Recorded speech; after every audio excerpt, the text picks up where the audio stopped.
l'Odyssée du Lys. C'est ça. Quel début?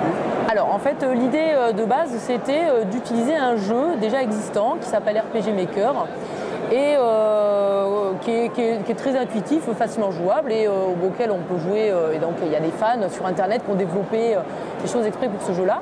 Et l'idée c'était en fait d'intégrer les élèves connaissaient parce qu'ils y jouaient chez eux et de le faire rentrer vraiment dans l'école et de lui donner une dimension pédagogique. Donc à la base on le proposait en atelier entre midi et 2. L'élève faisait son scénar, ses dialogues et puis il faisait ça en libre. Et un jour je me suis dit mais pourquoi pas carrément le faire dans le cadre d'une séquence pédagogique bien balisée, disciplinaire. Donc on avait créé avec une collègue de SVT, donc toujours avec l'aide d'RPG Maker, un jeu sur le thème de la biodiversité.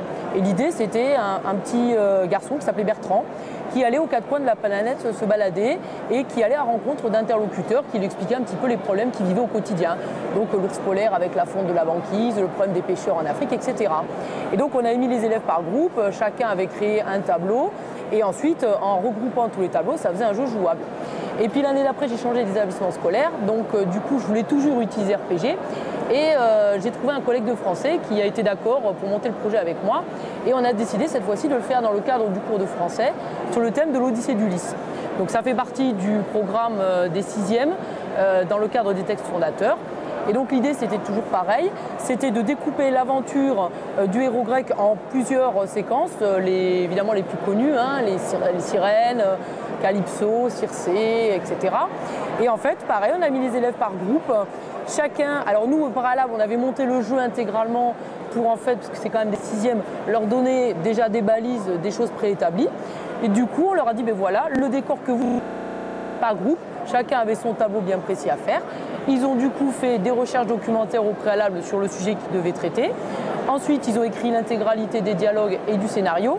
Puis ils ont eu 1 heure de formation au logiciel RPG Maker et ensuite ils ont monté ça intégralement donc sur les ordinateurs. Nous on a récupéré tous les tableaux, on a monté l'intégralité du jeu et du coup ça donne au final un jeu jouable de plus de 30 tableaux qui part de la chute de Troie jusqu'à l'arrivée d'Ulysse à Ithaque et qui balaye donc les moments importants de l'aventure d'Ulysse. Et en fait on a rajouté une dimension un petit peu plus importante, c'est qu'on les a inscrits à un concours de jeux sérieux qui a été organisé par l'Académie de Créteil donc l'année dernière. C'était la première fois qu'il ouvrait à toutes les académies de France. Et donc les élèves ont participé, ils ont réalisé une petite vidéo de présentation de leur jeu parce qu'ils ne pouvaient pas monter à Paris vu que les délibérations étaient à la Cité des Sciences.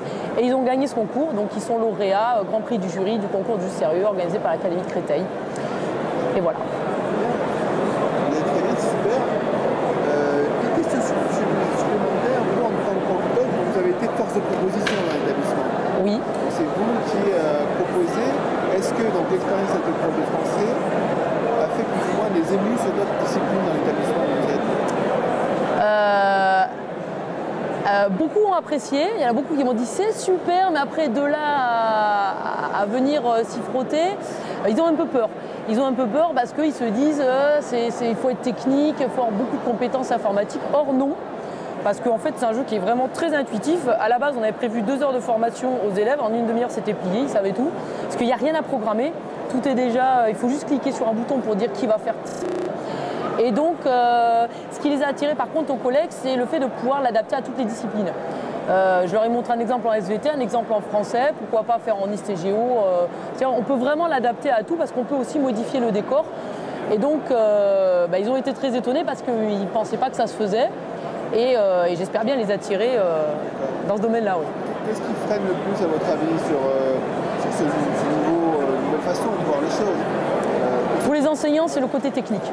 Ils ont peur que ce soit technique et ils ont peur de ne pas assurer au niveau technique alors que c'est tout simple et que ça ne nécessite pas vraiment des compétences particulières.